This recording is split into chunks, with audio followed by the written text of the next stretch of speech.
सुश्री आतिशी जी, माननीय मंत्री। धन्यवाद अध्यक्षा जी कि आपने मुझे इस महत्वपूर्ण बिंदु पर बोलने का मौका दिया। मुझे दुख है इस बात का कि हमारे भाजपा के साथी अभी इस सदन में नहीं हैं, क्योंकि वही हमारे भाजपा के साथी और इनसे पहले इस सदन में बैठे भारतीय जनता पार्टी के बड़े बड़े नेताओं ने इस सदन की पावर बढ़ाने की बात करी और सालों तक करी। भारतीय जनता पार्टी साल दर साल संघर्ष करती रही कि दिल्ली को पूर्ण राज्य का दर्जा मिले। हर साल जब भी वो लोकसभा का चुनाव लड़ते थे, मैं उनके इतने मैनिफेस्टो लेके आई हूँ, 1989, 1991, 1996, 1998, 2004, हर बार वो एक वादा ज़रूर करते थे। वो ये वादा करते थे कि हम दिल्ली को पूर्ण राज्य का दर्जा देंगे। बीजेपी के बड़े बड़े दिग्गज नेता आडवाणी जी, वाजपेयी जी, सुषमा स्वराज जी, मदन लाल खुराना जी, सबने बार बार हर फोरम पर यही बात करी कि हमें दिल्ली को पूर्ण राज्य का दर्जा देना।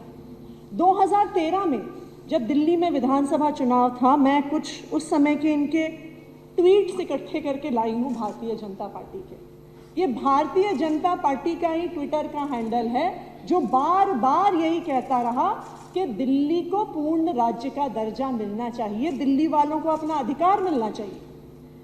2013 का भारतीय जनता पार्टी का मैनिफेस्टो सबसे पहले ये कहता है, जहां पे वो कहता है our commitments, full statehood for Delhi, ये उनका पहला वादा था।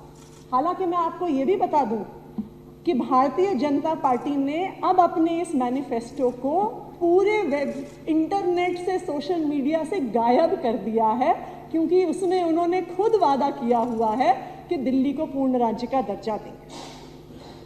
2014 में भी अगर आप इसमें देखिए, जब 2014 में भारतीय जनता पार्टी केंद्र का चुनाव जीत कर आई तो हर्षवर्धन जी ने कहा कि सबसे पहला जो हम वादा पूरा करेंगे, जो मोदी जी वादा पूरा करेंगे, वो दिल्ली को पूर्ण राज्य का दर्जा देने के लिए करेंगे। तो इतनी लंबी लड़ाई जो वो लड़ते आए कि दिल्ली को पूर्ण राज्य का दर्जा देंगे, तो 2014 के बाद ऐसा क्या हो गया कि वो अपना वादा भूल गए।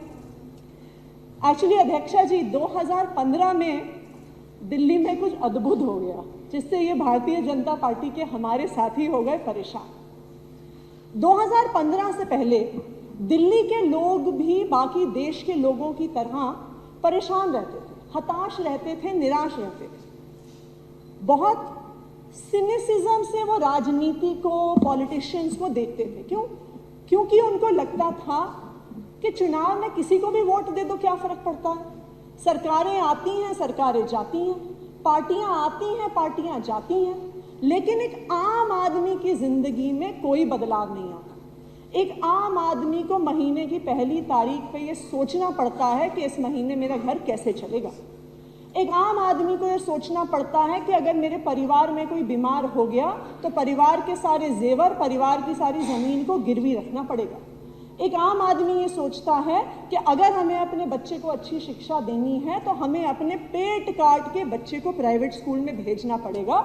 कोई फर्क नहीं पड़ता कि कौन सी सरकार आती है, कौन सी सरकार जाती है। लेकिन 2015 में दिल्ली के लोगों ने देखा कि दिल्ली की राजनीति में एक ऐसा आदमी आया जो नेता नहीं था, जो उनका बेटा था, उनका छोटा भाई था, जिसने उनको वादा किया कि उनकी जिंदगी को बेहतर बनाएगा। 2015 में दिल्ली के लोगों ने आम आदमी पार्टी को, अरविंद केजरीवाल जी को अपना प्यार दिया, अपना आशीर्वाद दिया, अपनी वोट दी और इस सदन में 70 में से 67 सीट जिता के भेजा आम आदमी पार्टी को, अरविंद केजरीवाल जी। यहीं से भारतीय जनता पार्टी की कहानी पलट गई।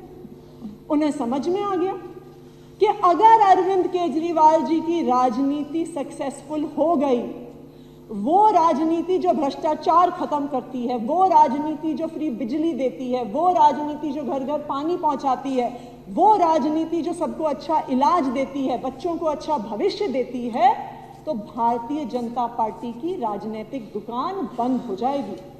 और यही डर था जिसकी वजह से मई 2015 में एक गैर कानूनी, गैर संवैधानिक नोटिफिकेशन एमएचए द्वारा इशू किया जाता है और कहा जाता है कि संविधान कुछ भी कहे, संविधान तो ये कहता है कि लैंड, लॉ एंड ऑर्डर और पुलिस के अलावा बाकी सारी ताकत चुनी हुई सरकार के पास है।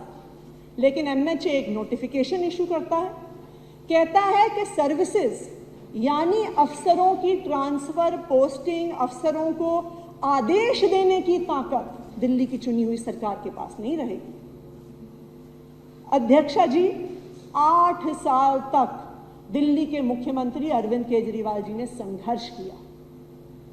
इस नोटिफिकेशन के बावजूद, इस संघर्ष के बावजूद उन्होंने दिल्ली वालों के काम नहीं रुकने दिए। कभी वो सड़क पर उन्होंने लड़ाई लड़ी, एलजी ऑफिस में जाके लड़ाई लड़ी, कोर्ट में जाके लड़ाई लड़ी, लेकिन दिल्ली में उन्होंने वो करके दिखाया जो देश के 75 साल के इतिहास में नहीं हुआ। आज दिल्ली वालों को 24 घंटे बिजली मिलती है, फ्री बिजली मिलती है। हजारों ऐसी कॉलोनियां हैं जहां पे पहली बार पानी की लाइन पड़ी है, सीवर की लाइन पड़ी है। देश के इतिहास में पहली बार सरकारी स्कूल के हजारों बच्चे जो गरीब परिवार से आते हैं, वो हर साल जेईई नीट का एग्जाम क्लियर करके देश के बड़े बड़े इंजीनियरिंग कॉलेज और मेडिकल कॉलेज में एडमिशन लेते हैं। 8 साल तक अपनी ताकत कम होने के बावजूद भी अरविंद केजरीवाल जी ने दिल्ली के लोगों के लिए लड़ाई लड़ी। दूसरी तरफ उन्होंने कोर्ट में लड़ाई लड़ी, पहले हाई कोर्ट, सुप्रीम कोर्ट की डिवीजन बेंच, कॉन्स्टिट्यूशन बेंच 2-2 बार बैठी, लेकिन दिल्ली के हक की लड़ाई अरविंद केजरीवाल जी लड़ते रहे। और आखिर में भारत की सबसे बड़ी अदालत सुप्रीम कोर्ट, उसकी कॉन्स्टिट्यूशन बेंच ने 11 मई को एक फैसला दिया, एक तरफा फैसला, यूनानिमस 5-0 का फैसला, और उन्होंने कहा कि लैंड, लॉ एंड ऑर्डर और पुलिस को छोड़कर सारी ताकत चुनी हुई सरकार के पास है। ये सुप्रीम कोर्ट ने अपने आदेश में कहा। लेकिन भारतीय जनता पार्टी का क्या है? ना तो वो लोकतंत्र का सम्मान करते हैं, ना तो वो संविधान का सम्मान करते हैं, और अब तो वो सुप्रीम कोर्ट का भी सम्मान नहीं करते, क्योंकि इस सुप्रीम कोर्ट के आदेश के बाद 8 साल के कोर्ट में संघर्ष के बाद ये सुप्रीम कोर्ट का आदेश आया और भारतीय जनता पार्टी की केंद्र सरकार ने 8 दिन में सुप्रीम कोर्ट के इस आदेश को एक ऑर्डिनेंस के माध्यम से पलट दिया। क्यों? क्योंकि उन्हें डर था कि अगर अरविंद केजरीवाल की सरकार को ताकत मिल जाएगी तो देश देखेगा कि किस स्पीड से काम होते हैं, पब्लिक के काम किस तरह से होते हैं। पहले वो ऑर्डिनेंस लेके आए, फिर वो बिल लेके आए।